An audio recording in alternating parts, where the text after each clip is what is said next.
tem uma coisa que me irrita no cenário atual das animações, jogos ou qualquer outra coisa que se preze de entretenimento, são roteiros fáceis e fracos, sedentos para cumprir uma agenda a qual na maioria dos casos as próprias empresas não dão a mínima. E sim, esse vídeo é minha opinião. E antes que o senhor ou senhora comecem a me matar nos comentários, eu não tô aqui para tacar hate à toa, mas em uma sociedade como a nossa, a frase quem não lacra não lucra não faz sentido nenhum. Porque na maioria dos casos, filmes que meramente tentam mostrar esse tipo de conteúdo forçado e uma ilusão falsa de representatividade, geralmente é sinal de um sonoro fracasso. O verdadeiro problema é como essa representatividade prediz a queda, e justamente porque um filme ou série fracassa onde o objetivo parece nobre e interessante. A ideia de você representar pessoas que 10 ou 20 anos atrás não teriam um mínimo destaque dentro de um cinema, game ou série é no mínimo interessante e boa, o suficiente para fazer qualquer um se sentir mais do que representado. A ideia de uma mulher de corpo perfeito, um protagonista macho alfa dentro desses filmes, séries e animes de 10, 20 anos atrás não representam nem 5% da humanidade. Mas se você se sente ofendido com um Kratos shapeado ou uma Nami de corpo totalmente desproporcional, eu tenho que dizer que você é uma pessoa que não bate bem da cabeça. Hoje, a gente tem todo tipo de variedade, e se isso significa que o cinema se importa com você e rios de dinheiro estão sendo ganhos, a resposta é não. É claro que não.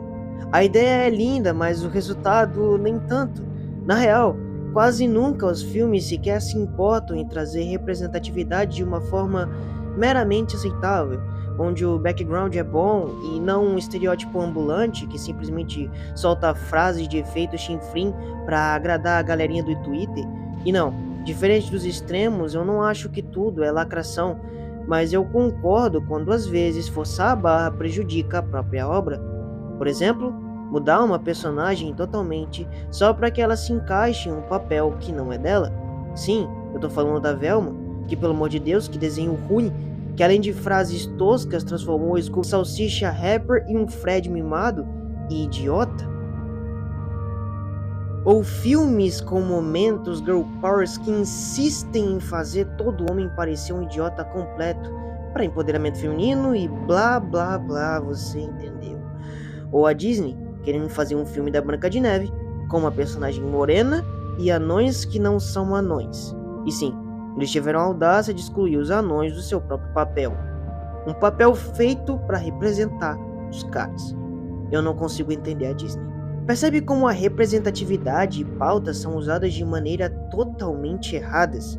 Personagens mudando para que possam se amoldar à cultura e fazer papéis que não são deles. Para que mudar personagens, sendo que temos outros personagens que cumprem o mesmo papel? E isso facilmente. Personagens como Miles Morales, Captain Holt ou até a própria Ellie de The Last of Us 2. Entende que tudo se trata simplesmente de ter empatia com o que você está criando? Personagens não são pautas. Eles podem ser utilizados para pautas, mas não indiferentemente o transformam em pautas. Vocês percebem que a mesma empresa que tá fazendo Branca de Neve fez She-Hulk tá fazendo uma série espetacular com o X-Men 97? Cara, claro, estamos falando de duas divisões diferentes, mas duas divisões da mesma empresa. Que sim, X-Men 97 é uma série que trata de um tema bom e importante, e ao mesmo tempo te entrega uma boa história. Galera, as histórias em quadrinhos dos X-Men são literalmente uma história clara sobre questões referentes a minorias sociais, aceitação e preconceito. Em nenhum momento você sequer se pergunta o porquê da tamanha lacração em X-Men, e o porquê disso é porque a história vai além das pautas sociais.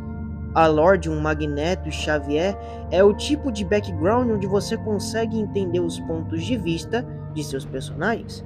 É muito fácil você concordar com as ideias e os ideais de Magneto, do mesmo jeito que é muito fácil você entender o ponto de vista do Professor Xavier.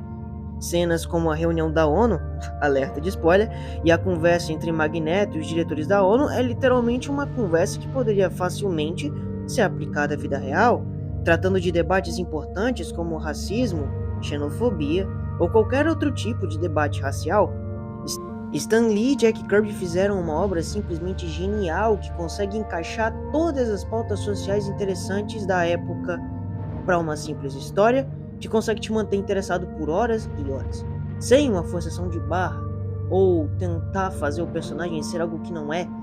Os X-Men são simplesmente personagens interessantes dentro de uma história. Eu simplesmente não consigo entender como um tempo que teve tantas obras tão tocantes virou disso para um tempo com debates sobre personagens femininas que literalmente não podem mostrar qualquer traço feminino marcante, enxugando as personagens e propriamente as transformando em versões masculinizadas delas mesmas. E sim, qualquer tentativa de furo de bolha pode causar polêmicas, como Stellar Blade, onde qualquer traço mínimo de sexualização de personagem pode causar uma tremenda de uma polêmica. Isso não é uma defensiva pra gente tentar sexualizar as personagens ou personagens, até porque isso é algo tanto pro homem quanto pra mulher, mas retirar traços femininos de personagens só para que bloco A ou bloco B se sintam felizes, aí a gente encontra um verdadeiro problema. No fim, tudo isso é apenas mais uma narrativa defendida com afinco por mídias que nem sequer tocam na obra, no jogo, no filme ou na série, prontas para massacrar qualquer um que se dê o trabalho de criar uma obra parecida com algo que não a retrata de verdade. Até porque uma boa polêmica rende, o politicamente correto tem que ser preservado, o aliado de ouro da mídia não pode ser ignorado e o maior pé no saco para qualquer empresa. Além disso, criar uma obra significa ter a visão redobrada para que você não coloque algo que possa ser considerado ou entendido como algo machista, homofóbico ou xenofóbico. E não colocar qualquer coisa representativa já pode ser considerado um preconceito. Assim, Bully, Todo Mundo em Pânico ou qualquer obra um tanto quanto ácida pode ser considerada impossível de ser feita nos tempos de hoje, até porque ninguém quer ter a mídia ou o cidadão mais fraco de chique-chique na Bahia no seu pé. A opinião é tudo, e enquanto isso, cada vez mais o entretenimento se destrói. E a questão é que o problema é simples. Pautas são importantes, mas o roteiro é ainda mais importante. E se não for bem trabalhado, nós vamos ver mais abominações no fim. A resposta é fácil.